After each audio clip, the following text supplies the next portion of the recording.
Thanks for having me. All right. I'm going to try to breeze through this presentation. I'm going to start my timer. All right. So, Flat Earth 101. So, let's cover some basics of debate that oftentimes get left out of this conversation. Falsification is independent of replacement. Example, you think you have biological parents, they actually adopted you, you find the evidence you were adopted. They don't become your real parents until you find out who your real parents are. You falsified that they're your biological parents until you find out who they really are. So falsification is independent of replacement. The burden of proof is on the one making the positive claim, and the shifting the burden of proof is the fallacy of putting the burden of proof on the person who denies or questions the assertion being made, which is very important in this discussion. For example, if you tell me that dinosaurs and rockets go to space and unicorns exist, and you say, I read it in a book, you're making a positive claim. You say, look, I have a picture of a unicorn. That doesn't mean that unicorns exist. Unicorn pictures in books don't prove anything. But if you make the positive claim, you have the burden of proof. Oftentimes what happens is Flat Earth is strawmanned with incredibly egregious and inept representations of the actual position. This is called a strawman fallacy. Why don't you fall off the edge of your space pizza? Attacking a misrepresentation of the other person's argument, which was alluded to in his opener. Another fallacy I hope to avoid is an ad hominem fallacy, attacking the person instead of the argument. Like flat earthers just don't understand basic science. Credentials fallacy pops up a lot, saying, well, your argument can be dismissed because the person asserting the argument doesn't have the proper credentials to make that argument. That's called a credentials fallacy. The appeal to majority, an example would be every 7 billion people believe the Earth's a ball, but you think you're right. It's an argument for an unproved conclusion based on the beliefs of a large group of people, which is fallacious. Appealing to the authority of whoever it is that makes the claim is also, of course, a fallacy. All scientists agree. Another one that we get a lot of is poisoning the well, using ad hominem attacks to preemptively discredit the opponent. This is obviously fallacious and inadmissible in intellectual forum. All flat earthers are science-denying religious conspiracy theorists, as an example.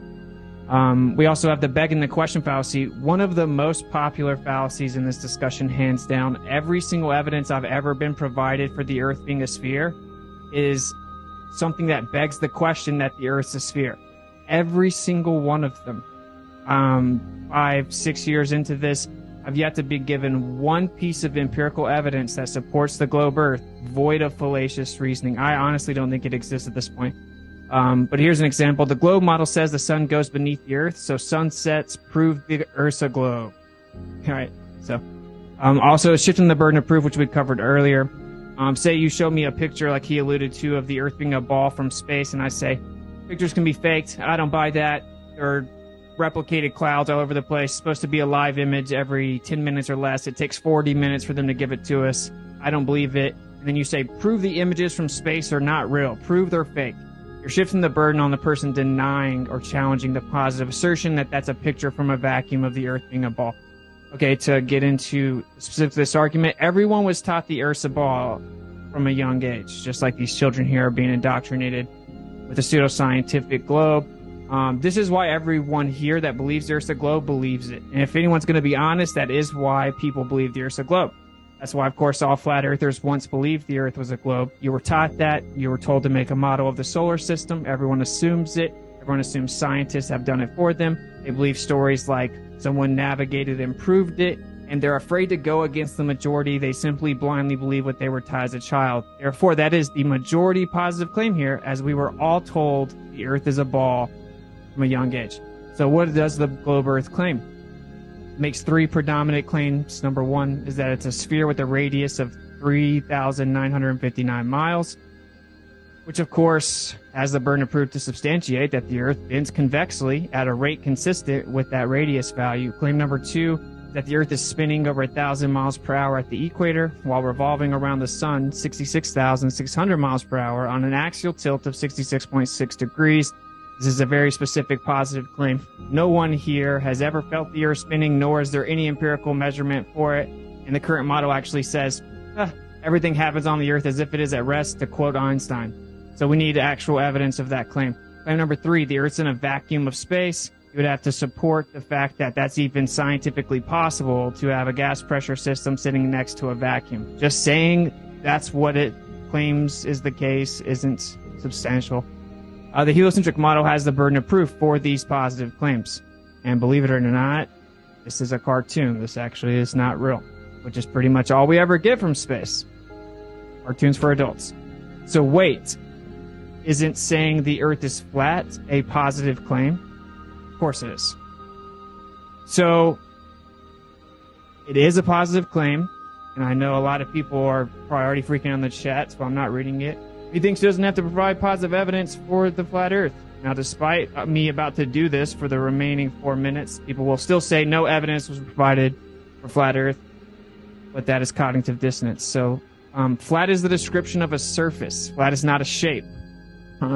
We have the burden of proof to show that the surface of the Earth is flat, specifically a topographical plane. Flat's a description. You can have a flat square, triangle, circle. Flat's not a shape.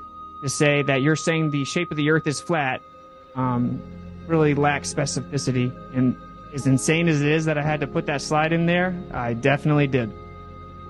Okay, so we have the burden of proof to show that the surface of the Earth is flat, and this has been done.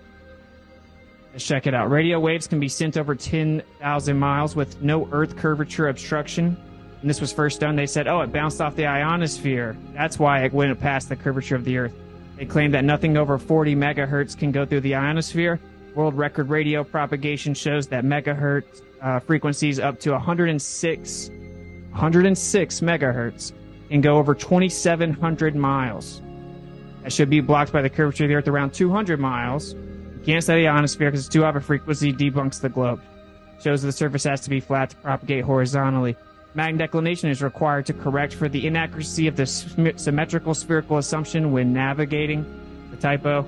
As you can see in the south, it's not symmetrical to the north, which makes no sense on the sphere until you understand that the south is much bigger on the plain Earth, and they have to do this to account for the discrepancies, well documented by the world's governments as they initially explored in expeditions out south. All right. So here's some examples. They found themselves off 12 to 16 miles by observation every day. They were off 58 miles in 2 days. This is the United States exploring expedition, also off 20 miles in less than 18 hours. When they went south, it didn't work. That's actually evidence that the assumption of the sphere is incorrect. Here's a military document for ground weapon systems called Propagation over Electromagnetic Fields, or of Electromagnetic Fields over a Flat Earth. It, of course, assumes the Earth's a dielectric plane, shoots electromagnetic waves out horizontally to hit the target and attack the enemy. So this literally doesn't work unless you assume the waves are being propagated out horizontally on a plane. So, of course, when it comes to actually having to get the bad guy, the military knows they have to assume the Earth is flat. Same here for the computationally efficient algorithms for estimating the angle of arrival of helicopters. Can't even accurately land using acoustic rays unless you assume the Earth is flat. Same for the derivation and definition of a linear aircraft model. People say they do this just to make the math simpler. Well, that's weird. If the Earth's a tilted, wobbling, spinning ball, why don't we just account for what it actually is? I thought that scientists knew all about the math, and that's what proves the globe. Another evidence for flat Earth is something called specular reflection. As you see here, you have a complete specular reflection from this mountain on this water. This water must be flat to do that. Any concavity or convexity to the surface of the water would have a distorted image. It's impossible to have a specular reflection on a body of water that has any convexity.